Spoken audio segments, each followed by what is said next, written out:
Ya, terima kasih kepada Dr. Handoko atas pemaparan untuk COVID-19 ini sangat jelas dan kita mulai saja nih Dok, udah banyak pertanyaan yang masuk. Untuk sesi tanya jawab, kita mulai. Pertanyaannya untuk Prof. Handoko, Prof. Aziz,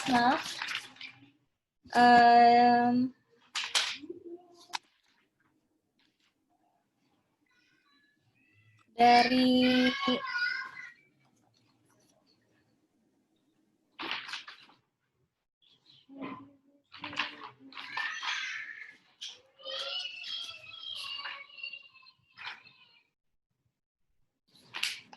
Dok, untuk Dokter Farida, dimulai saja pertanyaan untuk Dokter Farida. Di sini ada beberapa pertanyaan Dok dari Dokter Puspa. Ditanyakan apa itu pencegahan kanker payudara? Bagaimana cara melakukan pencegahan kanker payudara? Kemudian Dokter Widya Ayu juga menanyakan berapa lama yang dibilang longer duration of breastfeed yang bisa menurunkan risiko CA mama.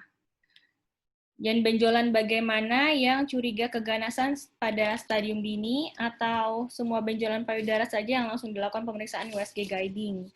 Maksudnya core biopsi, Dok. Kemudian dari Dr. Ramses juga bertanya, apakah pemeriksaan ini ditujukan kepada Prof. Aziz. Jadi ada yang menanyakan untuk breast tumor marker untuk saya ovarium, Prof. Apakah pemeriksaan di era BPJS ini cara yang mudah untuk screening cancer ovarium pada stadium dini, adakah tumor marker yang bisa kita periksakan, Prof? Jadi beberapa peserta menanyakan pertanyaan mengenai tumor marker tersebut.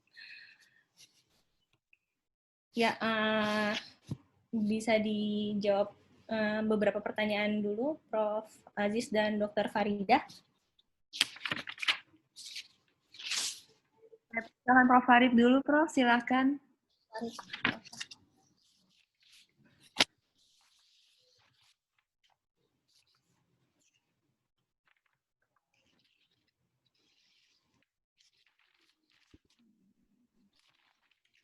Maaf, Prof. Farid belum di-unmute. Silakan, Prof.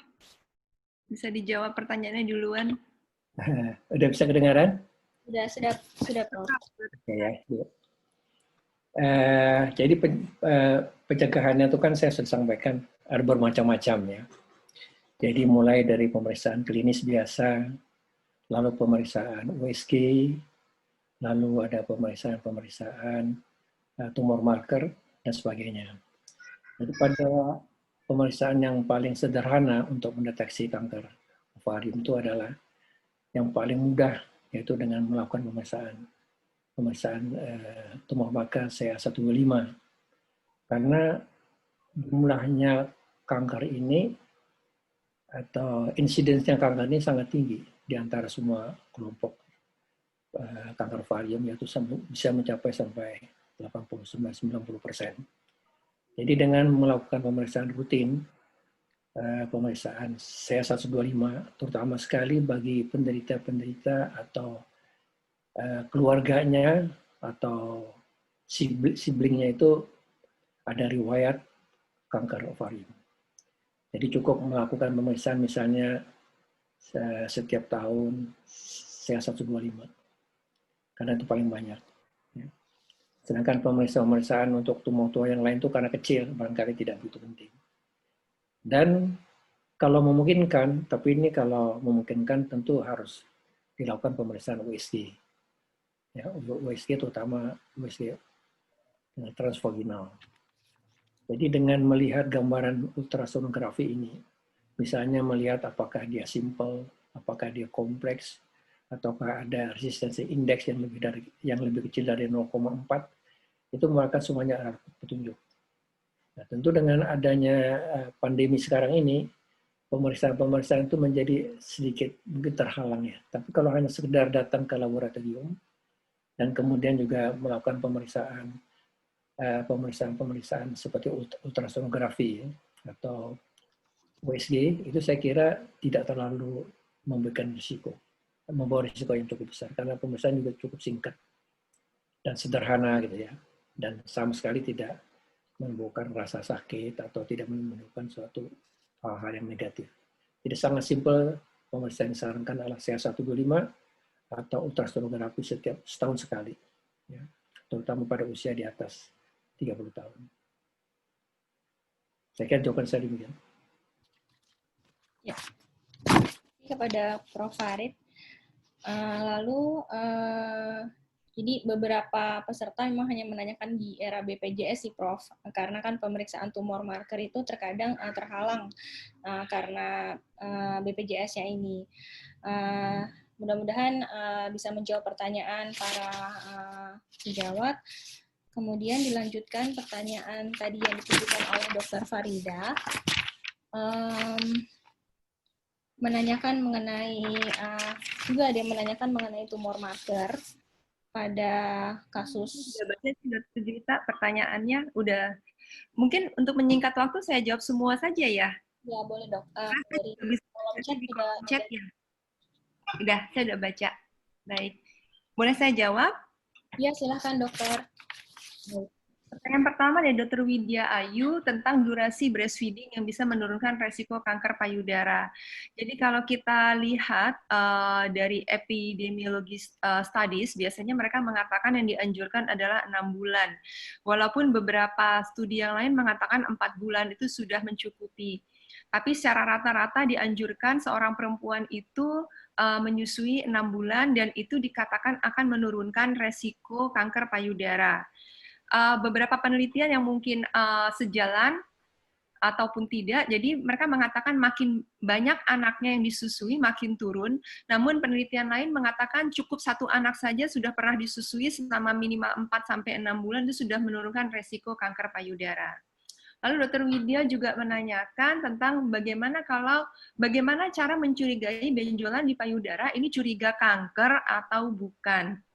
Jadi memang mungkin ini sekaligus menjawab pertanyaan teman saya, Dr. Diko, tentang kalau pasien sedang hamil, apakah USG payudara rutin harus dikerjakan, dan kalau iya, kapan?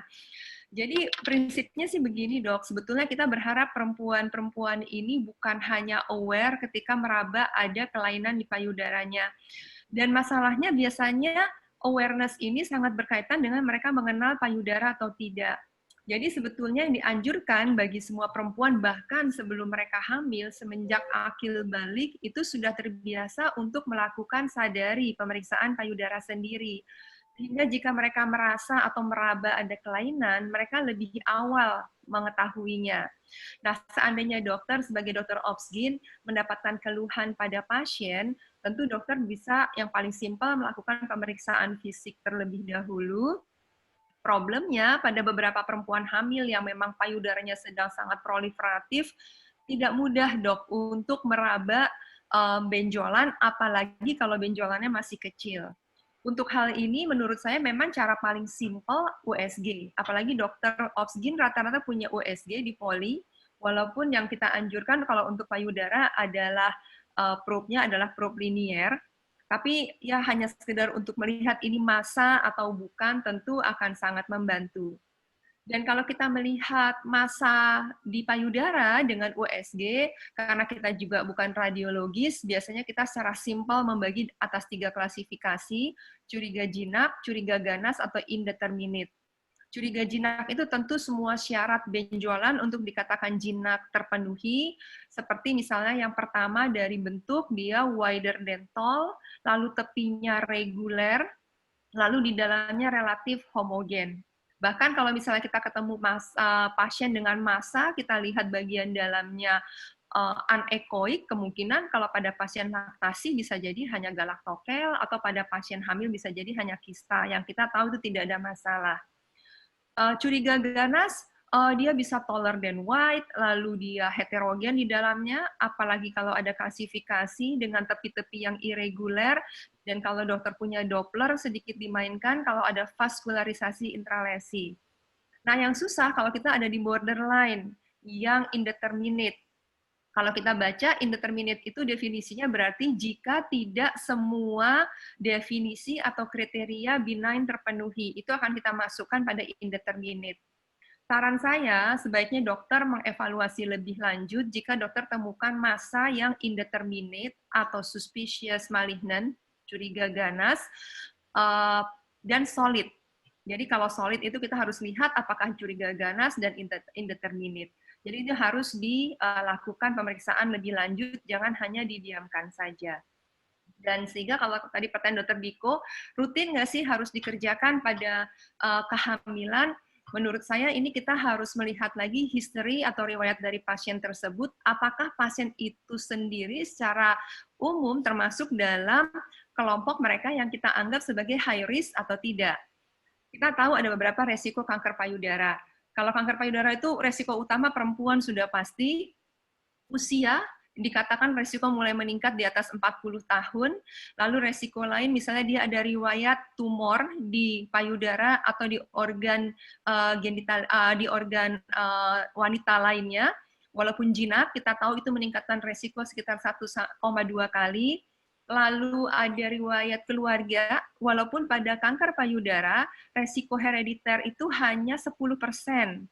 Yang kita harus waspadai jika pasien kita lingkar pertamanya dari pihak ibu, jadi lingkar pertama itu ibu kandung, adik kandung, anak kandung, atau kakak kandung memiliki kanker payudara atau kanker ovarium yang didiagnosis di usia 50, di bawah 50 tahun satu orang.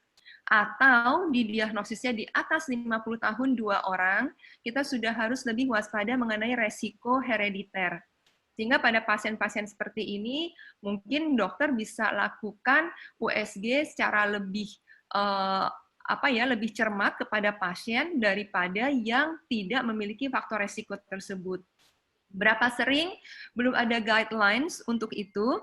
Yang saya lakukan biasanya kalau saya mendapat konsul dari dokter kolega Obsgyn, menyuruh pasiennya ke saya karena misalnya usianya sudah di atas 35, bahkan menjelang 40, lalu mereka akan menjalani program IVF.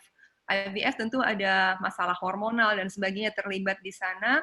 Biasanya mereka minta diperiksakan di awal, dan saya biasanya minta kepada pasien untuk datang ke saya di pertengahan kehamilannya untuk saya periksa sekali lagi, kemudian setelah kelahirannya saya minta untuk datang lagi. Biasanya itu yang saya lakukan karena guidelines belum ada. Dan kalau memang pada saat pemeriksaan saya temukan masa solid yang cenderung indeterminate atau malah suspicious malignant, maka kita lakukan core biopsy guiding USG. Karena hanya bius lokal, pasien segera pulang, dan tidak ada efek samping lain kepada pasien. Jadi mudah-mudahan itu sekaligus menjawab pertanyaan Dr. Widya dan Dr. Fredrico. Pertanyaan, saya lanjut ya Dr. Juwita ya, supaya nanti bisa Prof. Farid sama Dr. Handoko yang berikutnya. Dari Dr. Puspa, bagaimana pencegahan untuk kanker payudara? Apakah lifestyle dan pola makan? Kanker payudara ini kan memang masalahnya, Dok, 10% itu saja yang hanya herediter. 90%-nya kita anggap sporadik.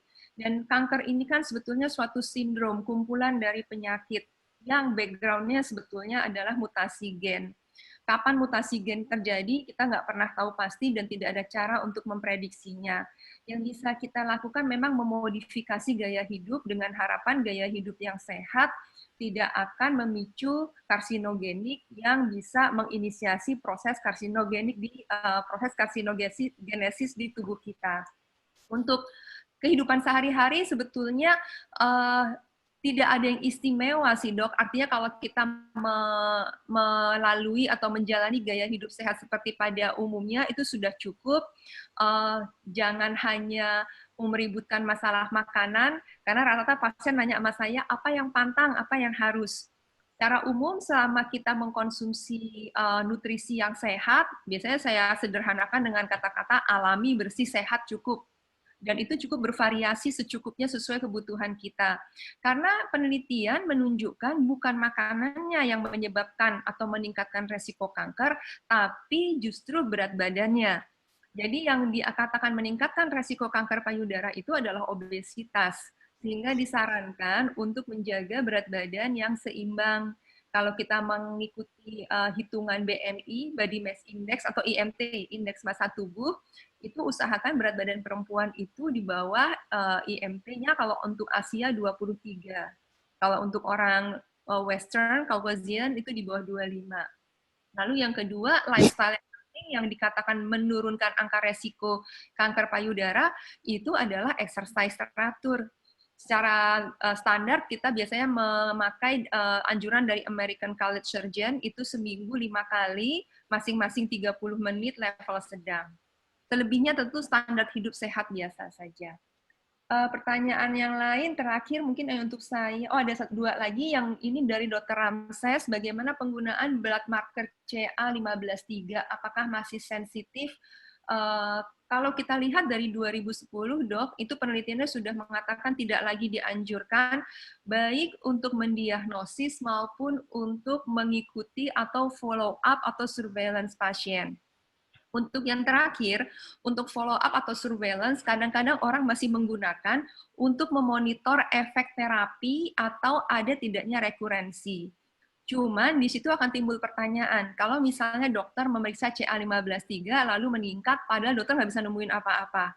Sementara pasiennya udah keburu anxious, khawatir, dan sebagainya, tapi kita sebagai dokter justru tidak bisa memberikan saran mau dikerjakan apa. Jadi itu kalau kita lihat protokol yang berlaku sudah tidak disarankan lagi. Blood marker tidak disarankan, imaging tidak disarankan untuk pasca terapi ya dok ya, untuk surveillance. Imaging yang disarankan hanyalah mamografi tahunan. Untuk diagnosis yang kita harus kejar adalah pembuktian patologis, jadi tidak melalui marker lagi. Pembuktian patologis tentu ditunjang dengan imaging yang baik dan tajam sehingga kita bisa melakukan pembuktian dengan cara seminimal mungkin tapi akurasi setinggi mungkin. Lalu kalau saya lihat di chat terakhir dari Dr. Muhammad, apakah pasien kanker boleh menggunakan KB? Kalau yang dokter maksud adalah KB hormonal, memang kalau kita lihat KB hormonal, kalau di literatur luar, kebanyakan bicaranya pil atau oral contraception. Tapi kalau saya biasanya saya juga anjurkan pasien untuk yang suntik atau susuk, karena itu juga kerjanya hormonal, untuk berhati-hati. Jadi begini dok, kalau untuk KB, penelitiannya mengatakan oral contraception itu sebetulnya oleh FDA sudah dikategorikan sebagai karsinogen. Tapi untuk perempuan muda di mana usianya sendiri, jadi by age, resiko kanker payudara masih rendah, lalu dianya tidak ada resiko-resiko kanker payudara lain, maka dikatakan relatif aman untuk digunakan. Sementara untuk perempuan yang sudah mulai beranjak umurnya, kalau kita lihat studies itu di atas 30 mulai sedikit meningkat resiko kanker payudara, signifikan di atas 40 tahun, maka oral kontrasepsi tidak lagi dianjurkan. Dan mengenai jangka waktu pemakaian kontrasepsi oral ini yang bisa meningkatkan resiko kanker payudara, dikatakan for reason and current users. Jadi ketika seseorang menggunakan misalnya pil KB, pada saat dia mulai menggunakan, resiko mulai meningkat. Jadi bukan setelah 5 tahun, setelah 8 tahun, mulai dia menggunakan, sebetulnya resiko sudah meningkat. Dan makin lama dia menggunakan, tidak makin bertambah resikonya. Jadi ada di situ saja. Ketika dia berhenti menggunakan kontrasepsi hormonal, maka resiko itu akan menurun perlahan-lahan dan menghilang sama sekali setelah 10 tahun. Jadi itu untuk oral kontrasepsi atau kontrasepsi hormonal. Ini berbeda dengan HRT, hormonal replacement therapy untuk wanita-wanita menopause. Karena otomatis yang menggunakan adalah perempuan-perempuan yang sudah tua, yang resiko kanker payudaranya tinggi, makin lama dia menggunakan, maka makin tinggi resikonya. Dan kalau dia menghentikan, dia akan turun juga, efeknya benar-benar hilang setelah 10 tahun. Itu untuk urusan kontrasepsi hormonal pada kanker payudara. Lalu kalau ada riwayat keluarga kanker kuat, apakah harus dilakukan screening teratur? Jawabannya iya. Dan untuk riwayat kanker yang kuat, khusus untuk payudara itu biasanya yang kita lihat yang paling sering ya, antara hubungannya payudara dengan ovarium. Dan screeningnya, kalau tadi saya sudah tampilkan tabel, biasanya umur 25 sampai menjelang 30 cukup clinical examination, jadi pemeriksaan ke dokter. Kalau memang angka resikonya tinggi, saya sarankan mungkin USG bisa ditambah lebih awal. Yang sulit kalau umur 30, resiko tinggi, kita agak susah memulai mamografi, karena mamografi tidak akan sensitif pada payudara yang masih sangat dense. Maka pada pasien seperti ini, kalau memang tinggi sekali resikonya dan kita curiga, gunakan MRI. Jadi MRI ini hanya untuk kasus-kasus yang kita memang tidak bisa pecahkan dengan USG atau mamografi. Karena walaupun ini mungkin sedikit informasi buat teman-teman. Kalau saya ingat dulu zaman saya sekolah, kanker payudara, ibu-ibu umur 60 ke atas, sekarang pasien saya rata-rata umur 40-an. Jadi usianya makin muda yang datang, bahkan saya punya pasien umur 22 tahun bilateral breast cancer. 22 tahun belum nikah, mahasiswi FKG kalau nggak salah. Jadi kita harus lebih aware lagi. Saya rasa itu ya Dr. Juwita ya, atau ada yang lain? Terakhir ada satu dok, dari Sinta, tanya, bagaimana penanganan kanker payudara di stadium lokal lanjut pada pasien hamil trimester pertama? Apakah pilihan pertamanya surgery, mengingat pasiennya hamil pada trimester pertama? Ya. Trimester pertama ini memang yang paling kompleks. Kalau kita ada wacana, bukan kita, jadi kalau di dunia ini ada studi-studi yang membicarakan wacana abortus, itu biasanya di trimester pertama. Karena trimester pertama ini memang paling susah untuk mengambil tindakan. Kalau memang dianggap, karena trimester pertama kita obviously nggak akan bisa masuk kemoterapi, itu akan mengganggu pertumbuhan fetusnya, janinnya.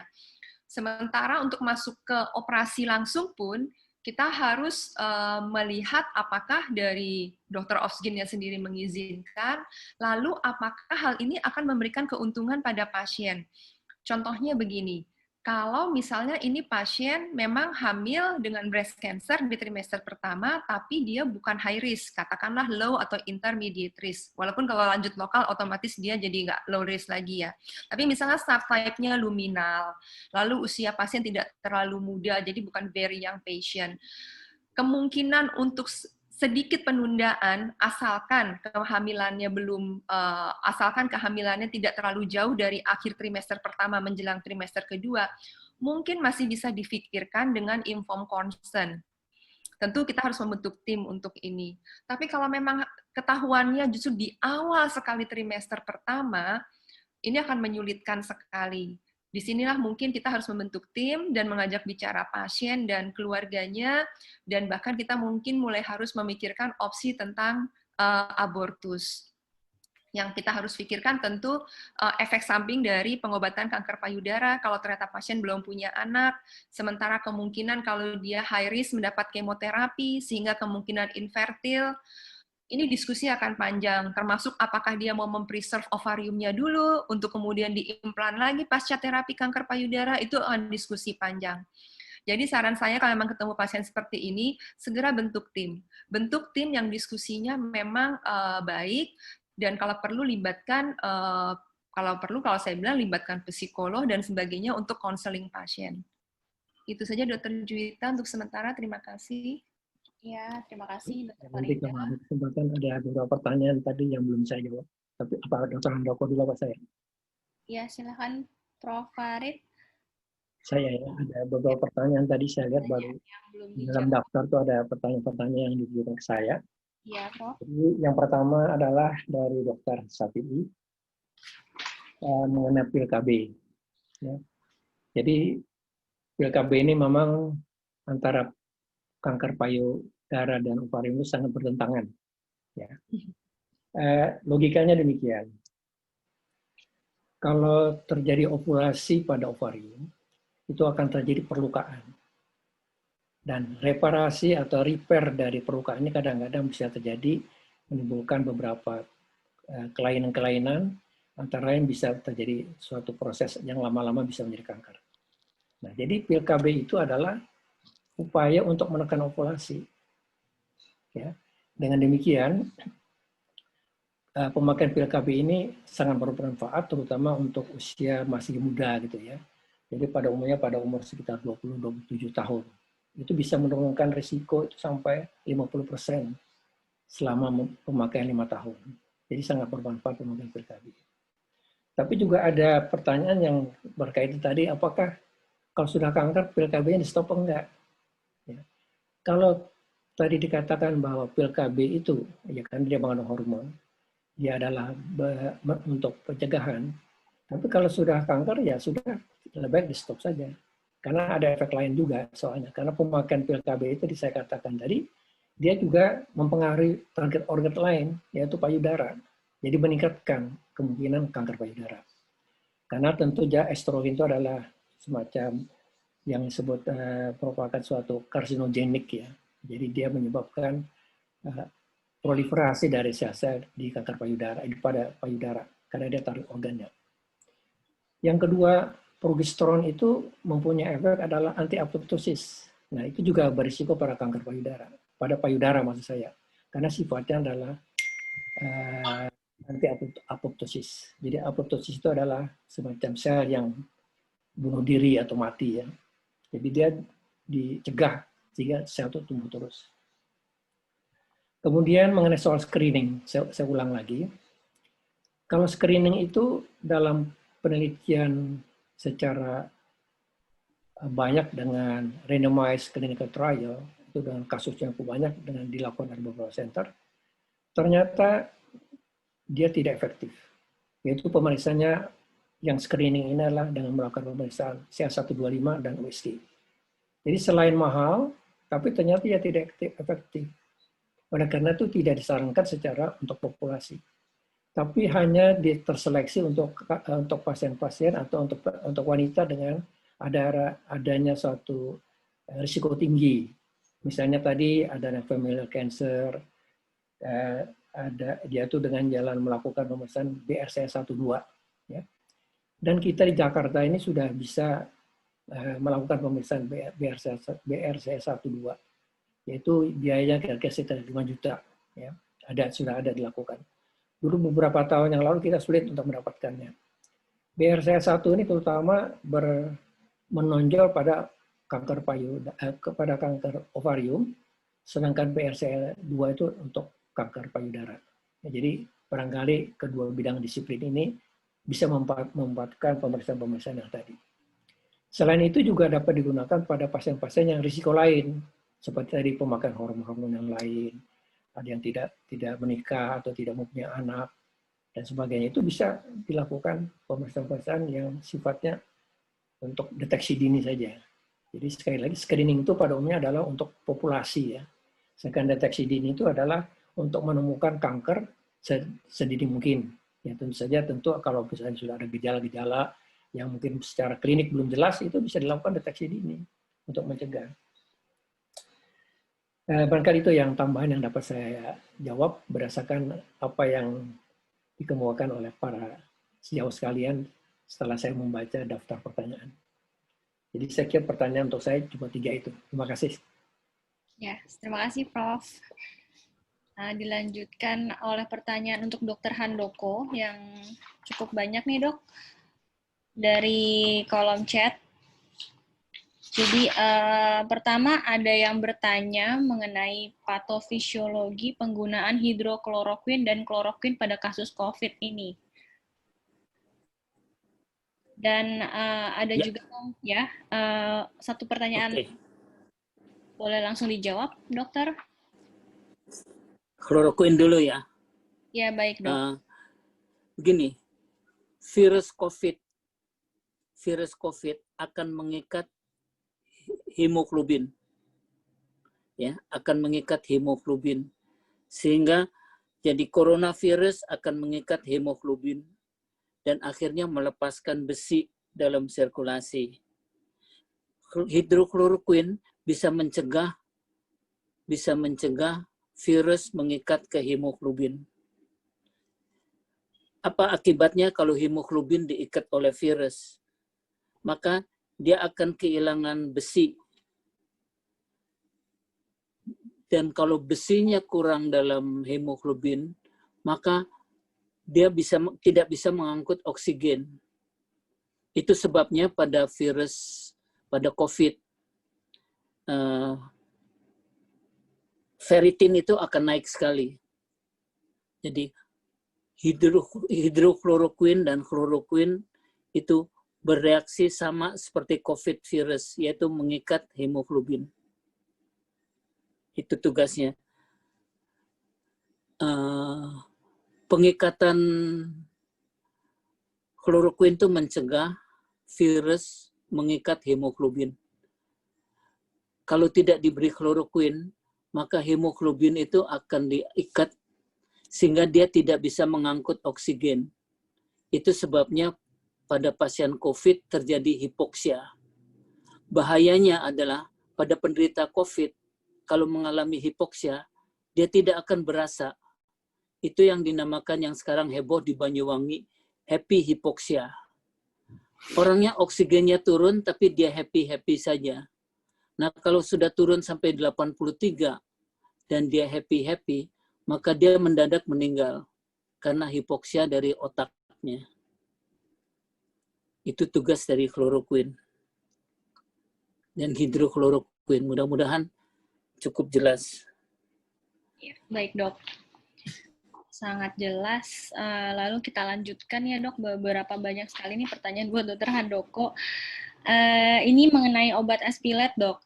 Jadi pada pasien dengan pasien yang bergejala ringan, apakah dapat diberikan obat Aspilet? Dan juga dikaitkan dengan pertanyaan apakah penggunaan obat Aspilet ini aman jika pada wanita hamil muda, wanita dengan kehamilan trimester pertama yang menderita COVID, apakah perlu diberikan pengobatan Aspilet?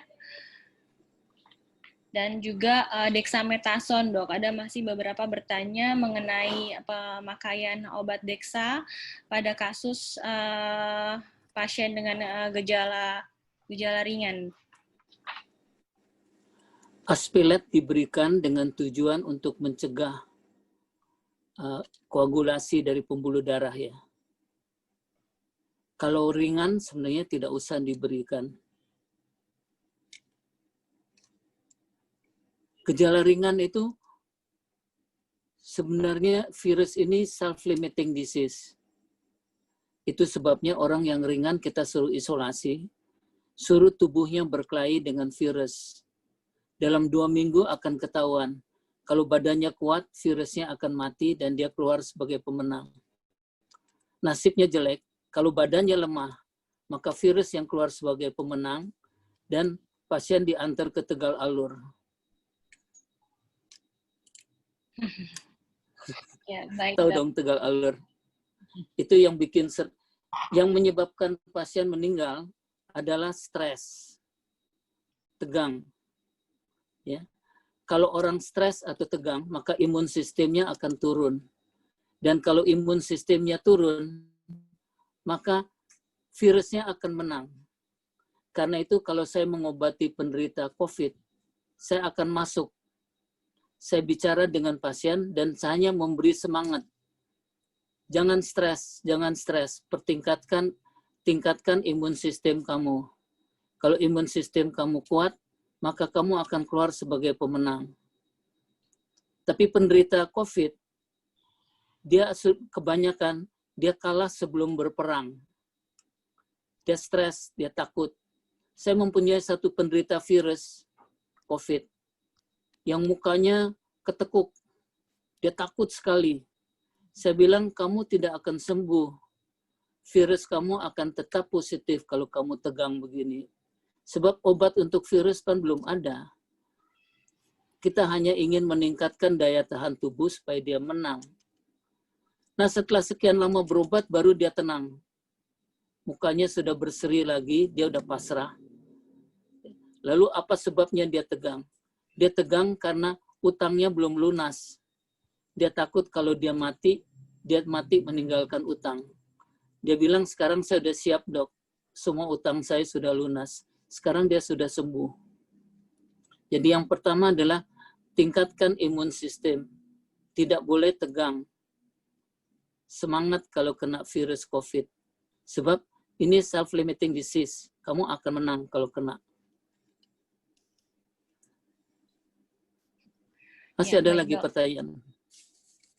Ada lagi dok untuk pertanyaan mengenai plasma convalescence, apakah kapan perlu diberikan dan Plasma convalescence sedang dilakukan di RSPAD, ya, sedang dilakukan di RSPAD dan sedang dalam penelitian. Awalnya itu kontroversial. Ada beberapa penelitian di Belanda mengatakan kalau orang diberi convalescence therapy, ada yang hidup dan yang mati. Dan mereka nggak bisa buktikan apakah hidupnya karena convalescence, apakah matinya karena convalescence therapy. Tapi sekarang makin lama, makin berkembang bahwa itu bisa dilakukan pada orang COVID. Ingat, convalescence hanya diberikan pada orang COVID yang sakit berat. ya, RSPAD sudah melakukannya. baik dok. Pertanyaan dilanjutkan lagi dok. Ada yang bertanya mengenai penggunaan oseltamivir dan hidrokloroquine. Apakah tetap diberikan pada pasien dengan asimptomatik tetapi setelah isolasi 14 hari hasil swab-nya tetap masih positif dok? Kalau sudah sekian lama diberi oseltamivir dan hidrokloroquine dan dia masih positif, kita anggap itu virusnya sudah lemah. Tidak cukup dengan vitamin. Kita mengetahui kalau kita memeriksakan hasil laboratorium swab COVID, maka ada tulisan swab COVID positif, lalu CT value. CT value itu cycling threshold.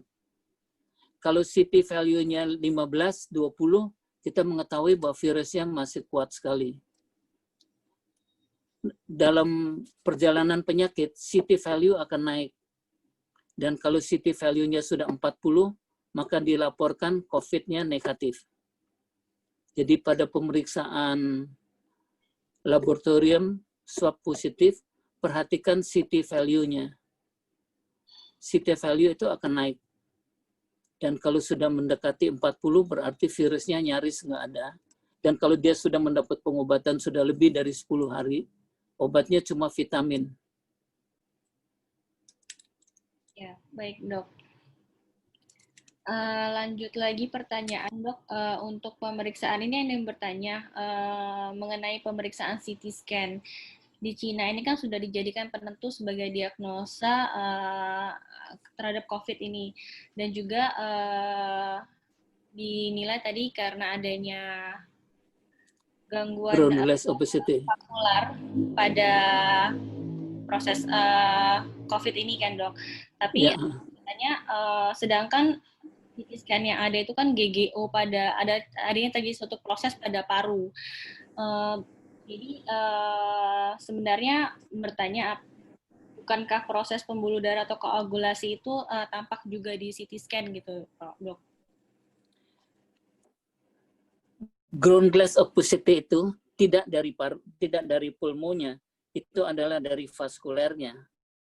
Dikatakan besi yang dilepas itu begitu beracun sehingga dia menyebabkan oxidative damage ke paru-paru. Itu menerangkan kenapa ground glass itu bisa timbul dan selalu bilateral. Dan ini seringkali dikelirukan ground glass sebagai bilateral pneumonia. Ya, baik, dok. Jadi memang itu merupakan suatu proses dari kelainan pembuluh darahnya ya, dok? Iya. Kemudian untuk rekomendasi pada pasien hamil muda yang menderita COVID ini ada terapi tertentu nggak ya, dok? Ada beberapa yang bertanya. Kalau pengobatannya sudah lengkap, sudah 2 minggu umpama tempat obat, ya, dan dia nggak ada klinis sudah baik, maka cukup diberi vitamin yang mengandung vitamin C, B, dan zinc. Baik dok. Dan ini ada yang bertanya di RS Semarang, pasien diambil lendir bronkusnya sangat kental dan panjang. Apakah lendir itu hasil dari cytokine reaction? di bronkus paru, Dok. Pada COVID tidak dianjurkan melakukan bronkoskopi. Itu kesalahan. Saya sebelum sakit melakukan bronkoskopi pada penderita yang ternyata COVID. Memang dahaknya kental seperti pasta sikat gigi, kental dan putih. Tapi aerosol yang disebabkan oleh tindakan bronkoskopi itu dahsyat. Kalau tidak dilakukan di ruang yang khusus dengan tekanan negatif, maka Anda akan merusak seluruh rumah sakit karena virusnya berterbangan. Tapi memang kelainan pada COVID, kelainan paru-paru yang ground glass itu tidak di dalam pulmonya, di dalam vaskulernya. Baik, Dok.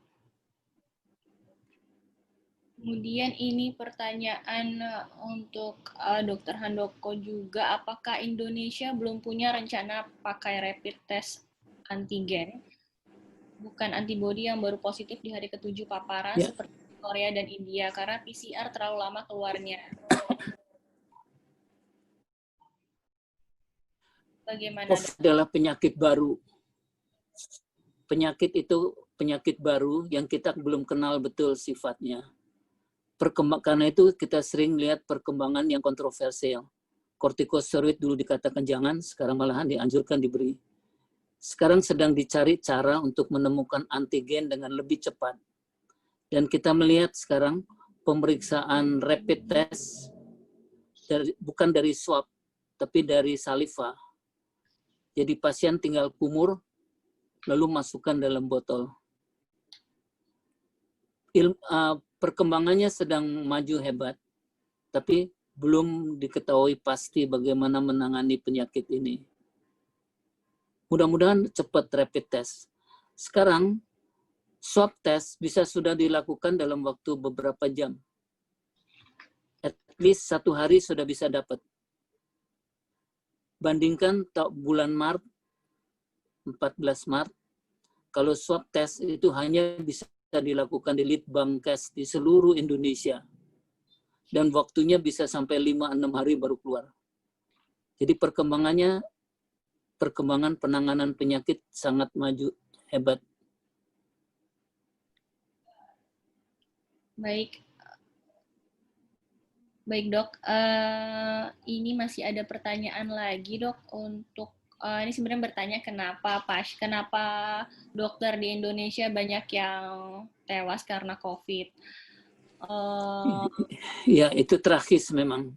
Jadi tidak semua daerah tersedia lain? APD yang baik. Tidak semua daerah menyediakan APD yang baik. Jadi biasanya gugurnya adalah karena penjagaan dirinya kurang ketat. Banyak rumah sakit bingung bahwa untuk memeriksa pasien kita mesti pakai APD yang harganya 1 juta dan sekali pakai mesti dibuang. Saya pernah ditegur oleh rumah sakit, "Dok, itu kan mahal sekali 1 juta sekali pakai." Tapi dia lupa bahwa nyawa dari seorang dokter lebih mahal dari 1 juta. Jadi harga mati kalau tidak ada pelindung yang baik, jangan mau jadi pahlawan, membantu orang, dan akhirnya gugur sendiri. Yang rugi kita semua. Dokter dan perawat itu aset. Masih sering saya lihat perawat masuk dengan baju ala kadarnya, pakai jas hujan malahan. Ya.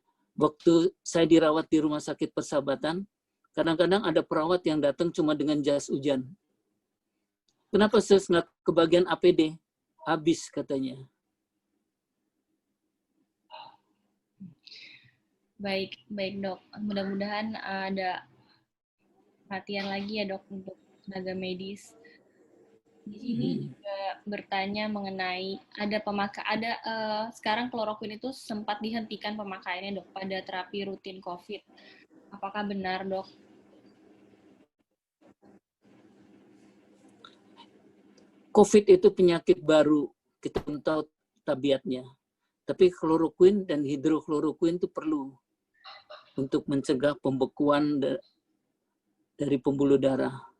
Walaupun itu ada risikonya, karena itu kita anjurkan kalau merawat COVID, ajaklah dokter jantung. Lakukan EKG 3 hari sekali, dan dokter jantung akan melihat QTC. Kalau QTC bertambah panjang atau mengalami takikardi, maka bisa-bisa orang penderita COVID itu meninggal bukan karena COVID, tapi karena takikardinya dan fibrilasi. Baik, Dok. Pertanyaan berikut, Dok. Bagaimana kemungkinan reinfeksi pada pasien COVID? Apabila pasien sembuh post-COVID dan sudah dibolehkan pulang, apakah tetap harus melakukan isolasi di rumah dulu, Dok? Seorang penderita yang sembuh dari COVID, imunoglobulin G-nya akan naik. Dan itu memberi dia antara tanda kutip kekebalan terhadap infeksi berikut. Sekarang persoalannya, mana yang lebih tinggi, kekebalan atau infeksi barunya? Kalau infeksi barunya dahsyat, maka kekebalan sedikit yang dia miliki tidak cukup untuk menangkis serangan kedua. Ya, Dok. Jadi pentingnya kekebalan itu ya, Dok ya. Tetap Ya. Dari dua pertanyaan terakhir nih, Dok. Bagaimana pasien dengan PCR yang positif lebih dari 5 kali?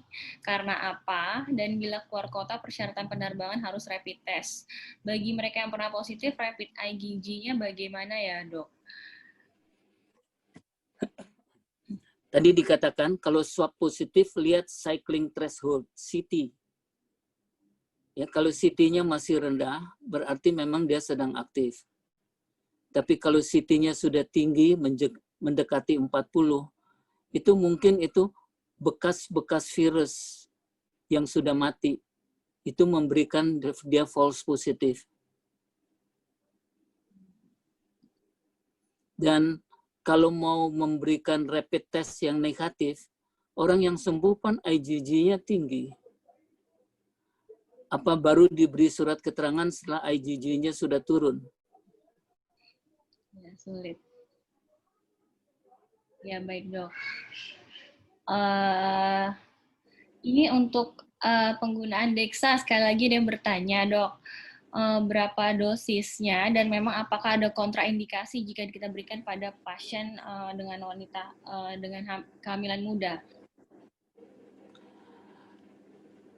Pertama, dexamethasone itu kontroversial. Pada awalnya dikatakan don't use corticosteroid. Viral disease dikasih corticosteroid, takut imun sistemnya turun. Tapi sekarang sudah berubah. Corticosteroid boleh diberikan, malahan sekarang udah berubah lagi, harap diberikan sejak awal. Kemudian corticosteroid pada wanita hamil ada risikonya, jadi kita pertimbangkan untung ruginya pemberian corticosteroid. Kalau life saving, apa boleh buat menurut saya? Baik, Dok. Saya rasa pertanyaannya sudah dijawab semua nih, Dok, untuk Dr. Handoko. Terima kasih, Dr. Juwita. Ya, sama-sama, Dok. Terima kasih atas jawabannya. Semoga dapat bermanfaat pada teman-teman sejawat kita di luar sana. Dan kepada Prof. Farid, terima kasih atas waktu dan perhatiannya. Dan semoga untuk kasus-kasus saya ovarium ini agar lebih mudah dideteksi dan juga penanganannya di Indonesia ini semakin komprehensif. Dan pada Dr. Farida, terima kasih juga atas jawaban-jawaban dan pertanyaannya. Semoga dari breast cancer yang sudah semakin insidensinya meningkat pada kasus wanita muda dan justru pada pasien dengan kehamilan dan pada saat waktu lactation period, ini dapat dideteksi oleh dokter-dokter atau teman sejawat kita di luar sana. Dan untuk waktu selanjutnya saya kembalikan kepada Mbak Matilda sebagai MC.